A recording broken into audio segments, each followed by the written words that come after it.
Welcome back. This is still The Polity, reaching you live from Abuja.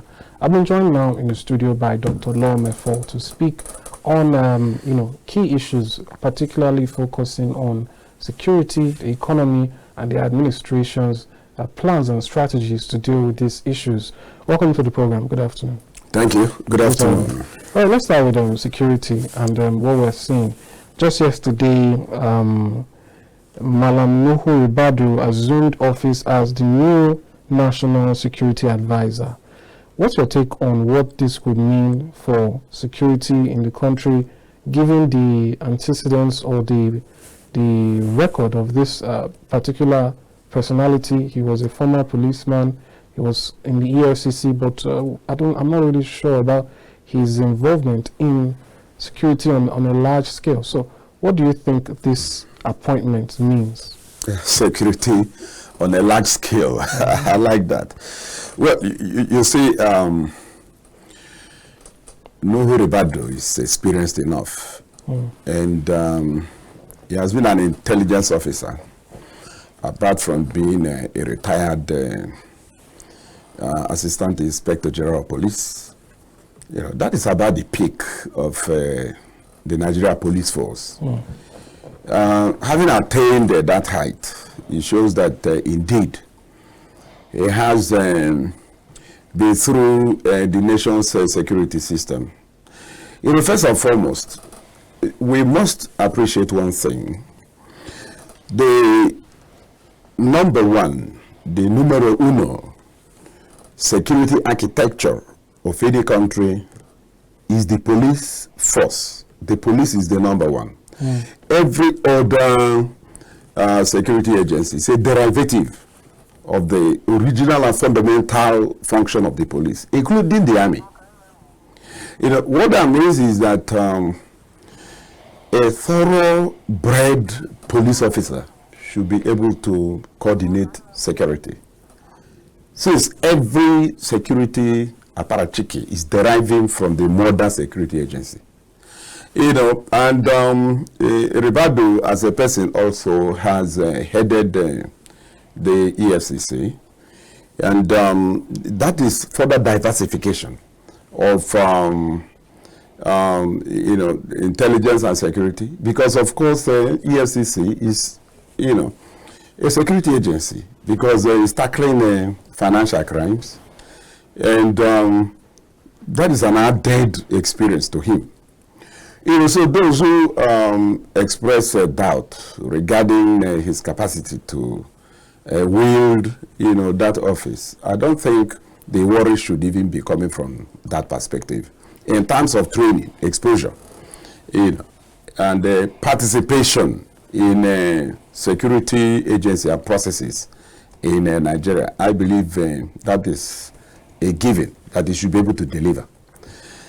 However, I have just one worry. My worry is coming from his political exposure. I am worried over his political exposure. I have this feeling that the occupier of the office of the National Security Advisor should not be a politician. I may be wrong, but this is my gut impression. I believe that office should be sufficiently shaded from politics. It should be isolated from politics. I say so because if you come to the issue of terrorism, fight, it has political dimensions. We have had occasions to believe that one way or another, political figures and politicians are involved in fueling insurgency, insecurity, even terrorism in the country.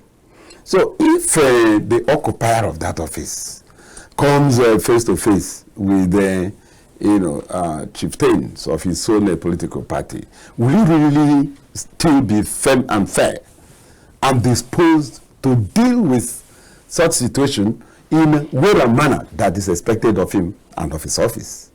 That is where my worry is. I'm not in the area of competence, because he's eminently qualified, he's quite competent. As a retired AIG of police, like I said.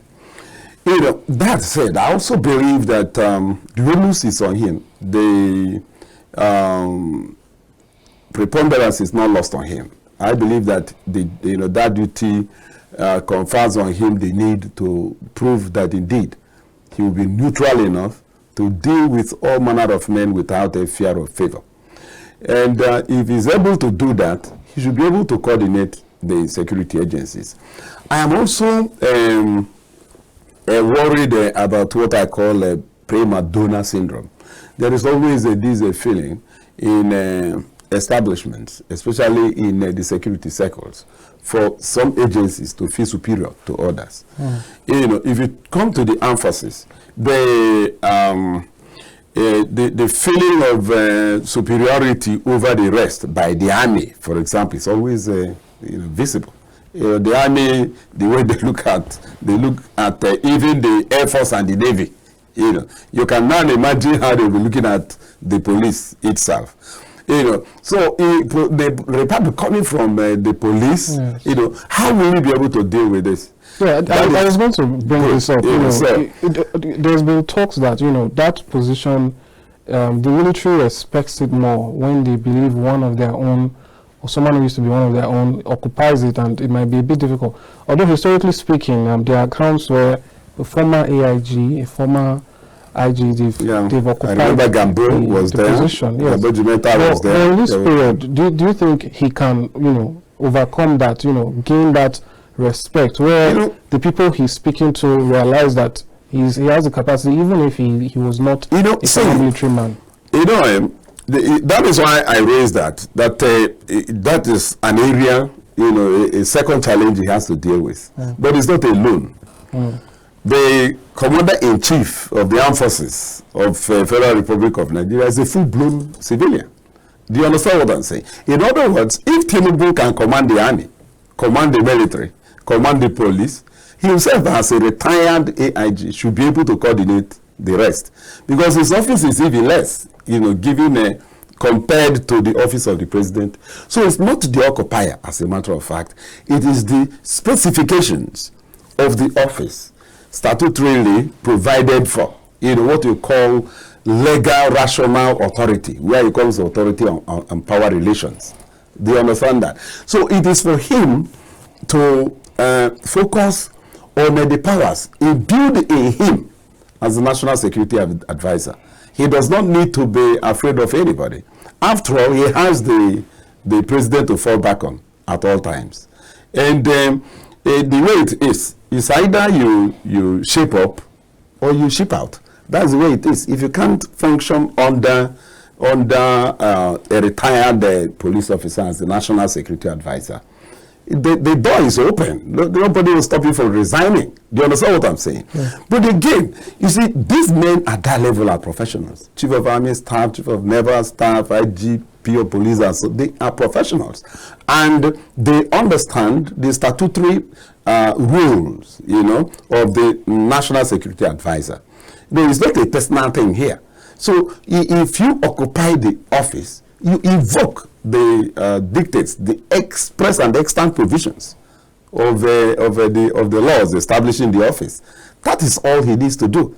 As a matter of fact, the National Security Advisor of Nigeria does not need to be a retired security officer or a serving one. Any person can. Because if you look at the law establishing that office, it never says that it has to be somebody who has any security background. But of course, you and I know that having a security background is, necessary, sort of a given. But, security background does not begin and end in a training as an officer in the military or in the police. It doesn't. There are others. And I really believe that, Ribadu doesn't have the problem of respect and command and control as the problem here. I've told you where his problem will be coming from. His problem will be coming from his political exposure. What that means is that he has to isolate himself now and know that, look, he has no friend amongst them anymore. That's fair enough. Yes. So, still on the issue of security, what do you make of the other appointments chief of army staff, air staff, and so on and so forth. We've seen that in the last couple of days, they've already begun to make some shake-ups in the architecture, appointments, thereabouts, removal, and so on. Yeah. What do you make of this happening even before, official confirmation by the National Assembly? That's it. What do you make of this? The fact that they're making these moves already. It's they have been appointed, whether in acting capacity or not. Do you understand that? After all, even the president himself, his case is still in the tribunal. So these things, they come from the lacuna our laws have created. Do you understand what I'm saying? For example, you have a president whose fate, the validity of his election is yet to be determined in office's substantive capacity. This is our case. This is our law. That's what it says. Because when you say Electoral Act 2022 allocating 120 days to the tribunal to expend dispense with the petitions before it. 180 days, it's half a year. You overshoot May 20, May 29th, as it were. And what that means is that our law, contemplates that the president-elect will be sworn in. So when the president-elect, whose election is said to be fully determined, has taken up office in substantive capacity, those he appointed wouldn't have to wait for any confirmation. They will have to hit the ground running. Do you understand that? In other words, here you will see that the National Assembly, the Senate particularly, that has the statutory responsibility to deal with confirmation. Their arms are being twisted in advance. Because when you have already started retiring some generals and so on and so forth from the service, because the service chiefs, have them on top of them, and therefore they cannot continue to stay in service. Meanwhile, they are yet to be confirmed by the National Assembly. What you are invariably saying is that whatever the National Assembly will do will just be for what you may call fait accompli, or for to fulfill all righteousness. It shouldn't be.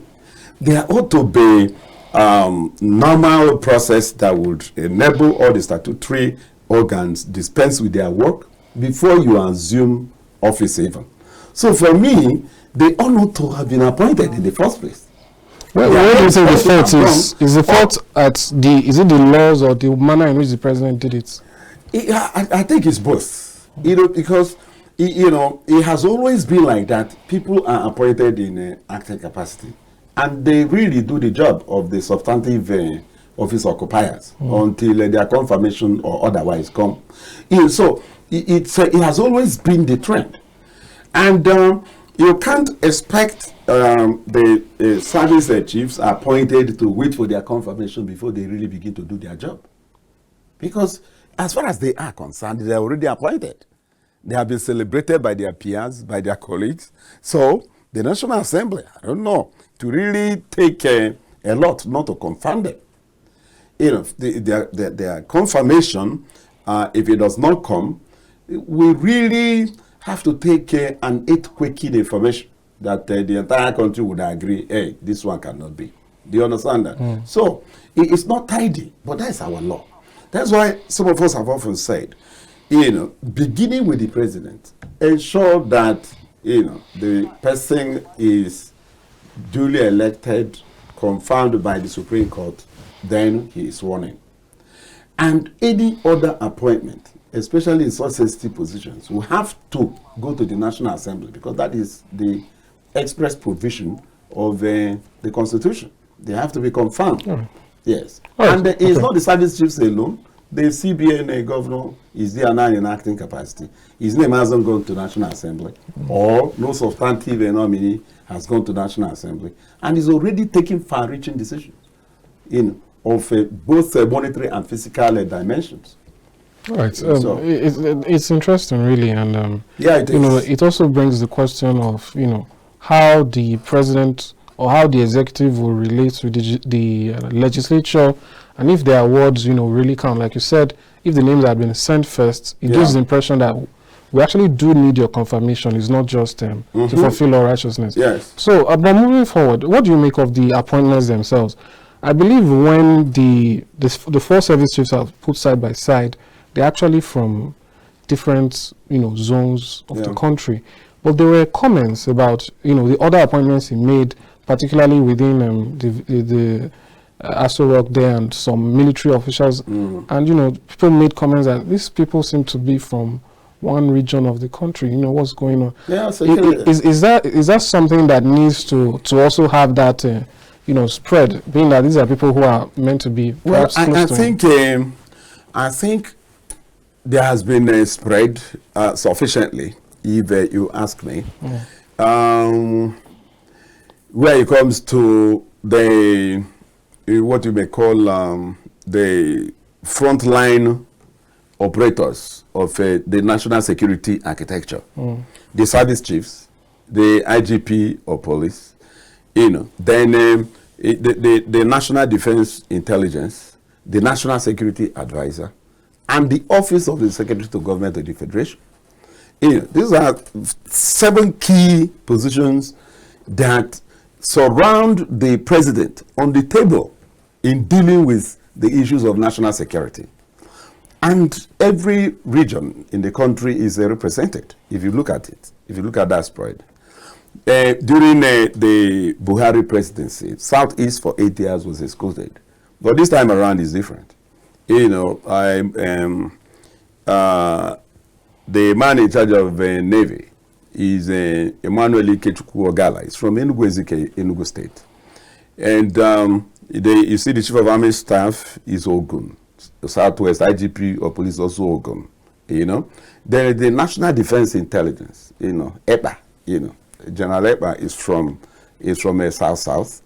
Then you come to Naval Chief of Air Staff is Kano, that is Northwest. National Security Advisor is Northeast. And of course, the Chief of Defense Staff, General Chris is from Southern Kaduna. That is still not central. But somehow, it's from the Southern Kaduna minority, which somehow covers the Middle Belt. And of course, the Office of the Secretary to Government of the Federation is the Senator, George Akume. If you realize the fact that the SGF, the Secretary to Government of the Federation, is the head of the Cabinet Office, they understand that. It makes him sit in all the meetings chaired by the President, including security meetings. That means that the Middle Belt or North Central proper, through him, is equally represented. So I believe that that is quite a smart mix that the President pulled through there. It's good. Even for psychological and optics, public perception, every section of the country will look at the table and find themselves there. No matter what comes out, you are sure that one of your own was part of the decision. However the decision turns out to be, even if it's against you, it is more tolerable than when the decision is taken and there is no input from any of you. That is one fundamental fact. And I also see professionalism. Because if you check General Labaja, the Chief of Army Staff, and you recall the Operation Hadi Kai, he was the coordinator of that theater. He was the commander of that, and that means that he's been involved in the fight against terrorism in the country. It is a lot. It will help in now that he is now the overall commander. You should be able to guide them to continue from where he stopped. And you look around, you find the same almost for every other of such appointees. However, you talked about other subsidiary appointments you find around the villa and around the states, around the federal capital territory. Well, there is preponderance of the Southwest there. I agree. You know, the president, you don't blame him. These are operational commanders. They also what I'm saying. They are not service chiefs. They are operational commanders. And the president is looking for the people he can trust for now. Do you understand that? Until others are able to win his confidence. I wouldn't really blame him because ultimately you need the president to be safe, you know. Not that other sections of the country cannot give him that security. They can. But, you know, it's a decision. It's a personal decision that he has to take about his own personal security to be able to do the job. He needs, you know, he needs to be sure that he is safe.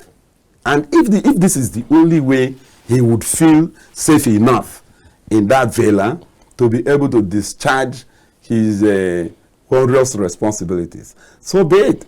I think we should give him to that. We should give him that, and give him a further benefit of the doubt, and see how he really, you know, revs with the many policies he has enunciated, many of which he has already rolled out. All right. But just to be clear, when you say he needs to be sure about his own security or his protection, is there any part of this that might be steeped in the, you know, the way he won the election, not the process now, speaking about the numbers itself? Because when you add up the opposition numbers, it actually means more people, you know, wanted or did not want him to win, but they were not a majority on their own, but together they form majority. So it's almost as though, so is that, do you think there's any parts that plays a part in the consideration? No, I don't think. I don't really see the political. I don't see political distribution in this personally. I think the security appointments were really done not for political consideration in terms of areas where he received the votes and so on. If he followed that, maybe he wouldn't even appoint a service chief from the southeast. He's looking beyond that. He's looking at the nation as a single constituency, how to balance out the 6 geopolitical zones and so on and so forth. Where I really would want Nigerians to focus is not on these appointments he made regarding the security architecture. You know, I think so far, you know, not too bad. You know, but in other appointments that will border on economy, that is where the country should be looking at. You know, you want to be sure that there is further spread as he's making such appointments. Do you understand that? Because if you go beyond the service chiefs, what happens to the paramilitary? Think in terms of customs, immigration, prisons, national defense. Do you understand that? You know, if you look at all this, you know, National Intelligence Agency and so on, when you look at all that, you will now begin to see, you need to find out whether there is a continuation of the same preponderance. Do you understand that? Yeah. If there's a continuation of that, that is where the country will have to get worried. Because it does appear to me that the head of immigration and customs and perhaps prisons are also coming from the same place. And I don't think it is healthy enough. I know that of the prisons didn't happen under him, but 2 at least happened under him. He needs to be encouraged, really prevailed upon to spread out and ensure that all key appointments are spread across the 6 geopolitical zones in the country. It's very fundamental. If that is not done, then we may be running the risk of repeating the Buhari years, where you know, almost 80% perhaps more, you know, of his key appointments came from one ethnic group and religion. We don't want that under Tinubu. Right. That's a fact. And again, people, I hear this emotional blackmail where people claim that, you see, we have to focus on competence. There is no section of the country that is bereft of competence. No section, no state. That's a fact. So the issue of competence is already given. If you appoint from anywhere, if you go to any zone, to any state, look for the best they have to offer. You'll find very competent Nigerians everywhere. All right, that's fair enough. Let's talk a little bit more, or on the quality of appointment before we move over more deeply into economy. Yeah. There's a suggestion I'd like to get your thoughts on, which is that to attract the best of technocrats, the best of appointees and whatnot, the government has to make it a little bit more attractive than it currently is. I'll give an instance of this. Is just speculation, it's not confirmed, but there are speculations on the grapevine that the resigned, let me put it straight now, the CEO of the Global Alliance of Vaccines Initiative, I'm talking about former Minister of State for Health, Mohammed Ali Pate, yes, he resigned just recently, and it is speculated that he's on the short list for perhaps Minister for Health. And people were doing some analysis trying to break it down, and currently, or the job he has just left, he was earning over 500 million naira per annum. Now, assuming he becomes a minister, going by what former Minister Chris Ngige said, that their salary is not even up to 1 million naira, and so on and so forth. It means that there's going to be a drastic reduction or decrease in what he's used to. So there's this suggestion that perhaps the country needs to do more to attract the best of talents. But the issue now is that in this period where Nigerians are made to live without subsidy, where they are made to pay more for transportation and so on and so forth, the question now comes, is it possible to be able to do this while telling Nigerians that, you have to manage and you have to understand the situation, but while doing the opposite for the people you believe can take the country further? Growing up, I was a very young boy when Obasanjo was the head of state in the 70s, right? Late 70s. And one thing I still remember till today about the Obasanjo administration is tighten your belt, right? Tighten your belt. That's the kind of story we hear from our leaders. Tighten your belt. But if you look at them, they are loosening their own belts, because they have everything they need.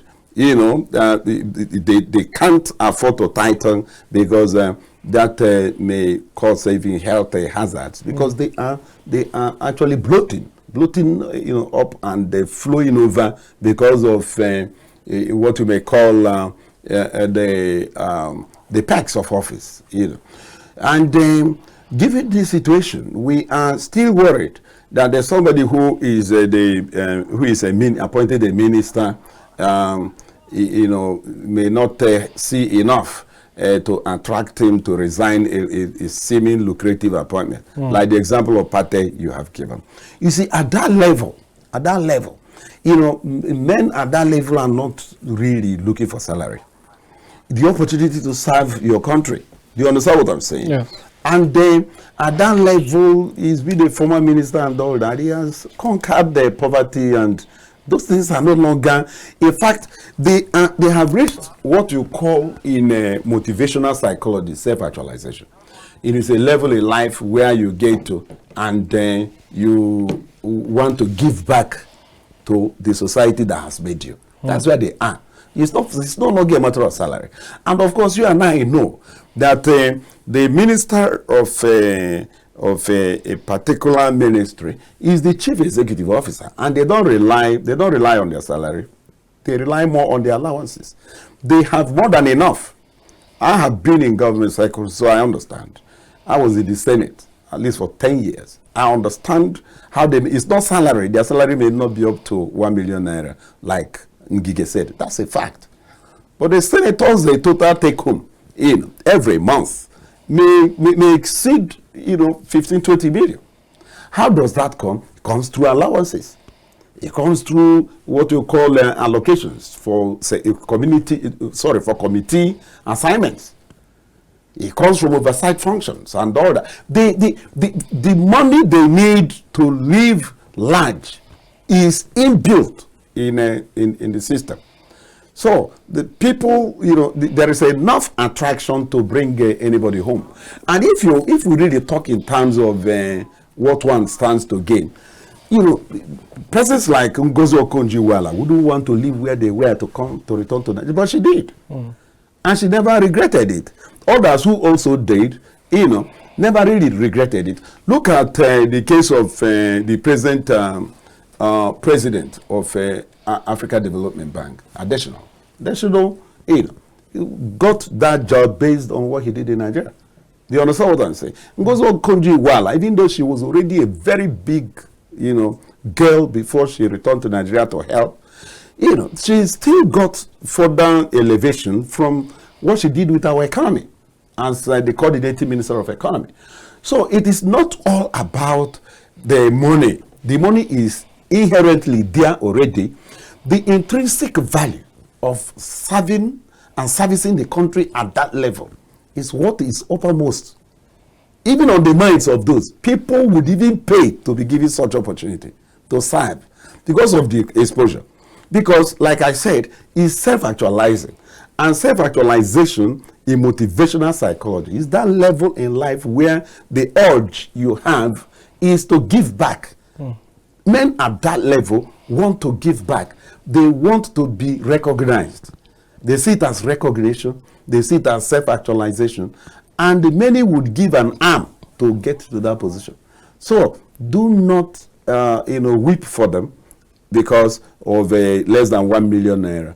That is what you see on the surface. Beneath, they sit on billions and they know how to get themselves taken care of within these billions they preside over. I'm not saying that they should be corrupt, but I am saying that you don't preside over such billions and at the end of the day you're really hungry. I don't think it is true. I don't think it's possible. Do you get the point? You don't need to be corrupt, but you will be happy. Intrinsically, extrinsically, overall, the country will give you the kind of exposure you couldn't have gotten anywhere else. It's just like a footballer playing for the Super Eagles. It's a platform, donning the national colors, puts you at a level, at an international level, a level where your peers that are even better than you may not have gotten the opportunity to get to.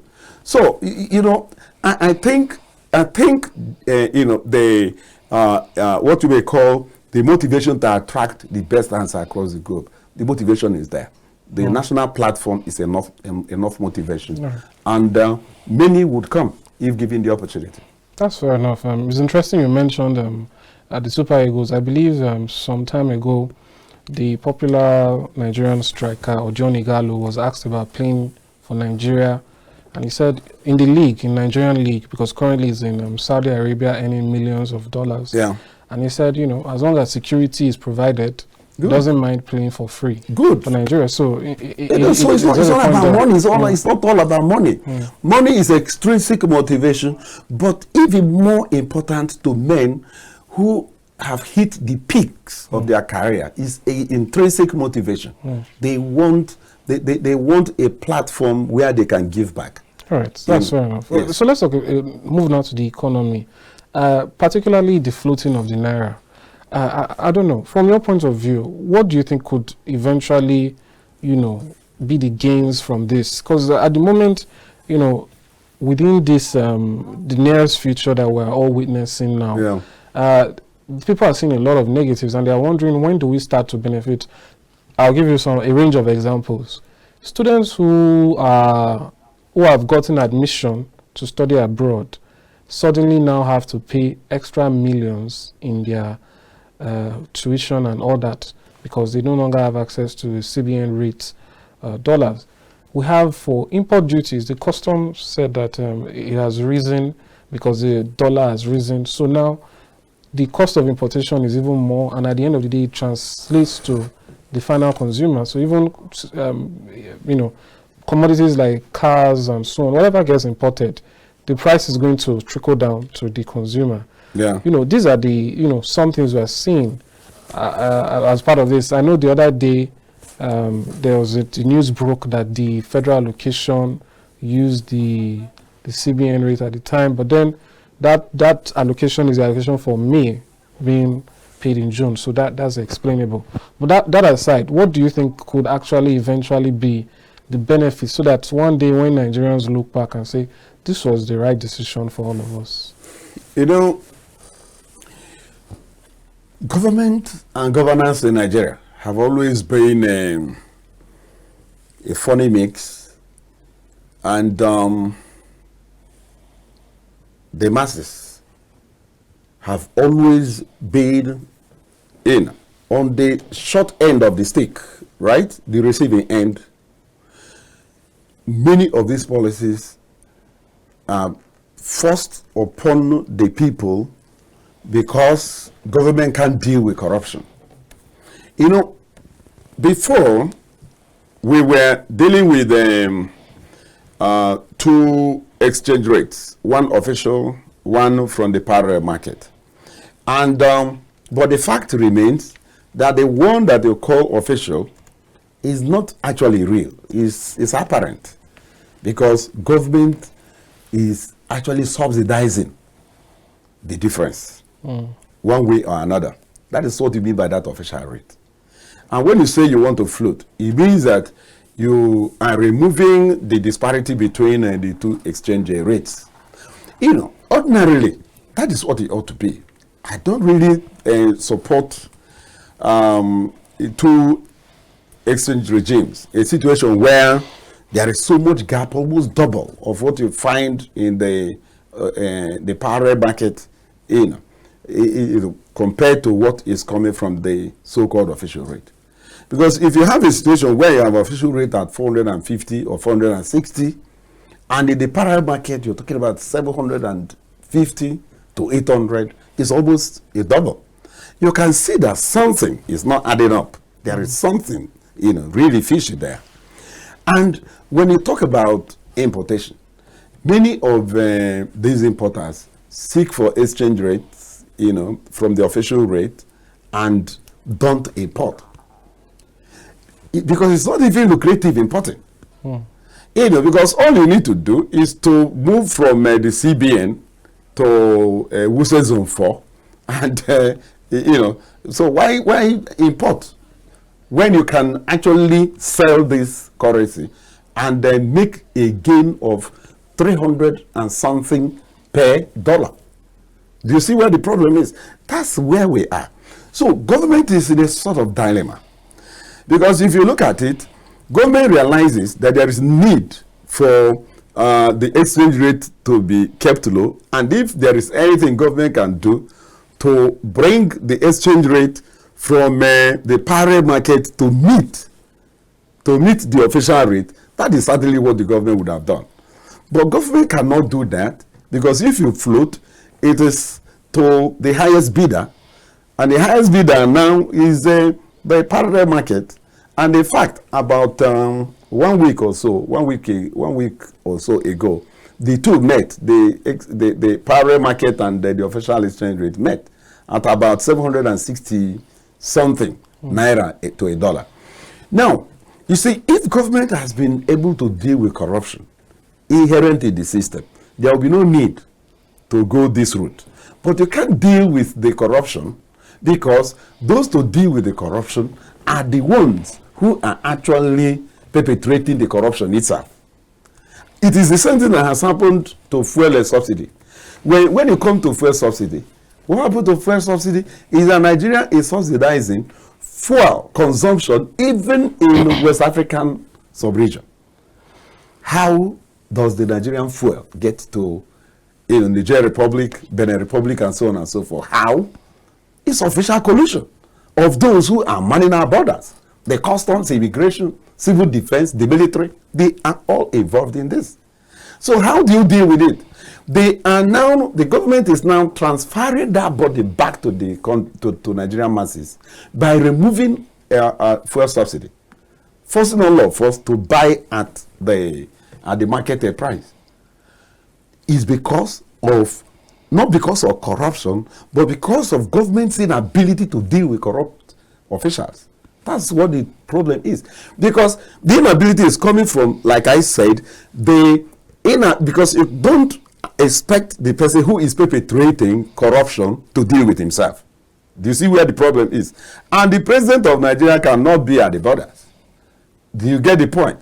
He can't be. The Controller General of Customs cannot be there at the borders. Their men at the borders are doing this. When you say, that Nigerian flow is in the Benin Republic, the Niger Republic, and so, they live is in tankers, and they have time they move. Dozens of them move in a long stretch of convoy. They are given an opening. There's an hour they move for a fee. The facts are there. Otherwise, how did our fuel get to Benin Republic? It didn't just print itself to Benin Republic. We moved through our borders. And somebody is in charge of Nigerian borders, paid from taxpayers' money to man Nigerian borders. And the person, rather than man Nigerian borders, is now using that opportunity, that uniform you and I gave him, to enrich himself further. That's what this whole thing is all about. Now, since the country has come to this level of quagmire, what do we do? That's your question. And to answer it more directly, you see, I don't envy the government, but I don't see many alternatives. That's where the problem is. I don't see many alternatives.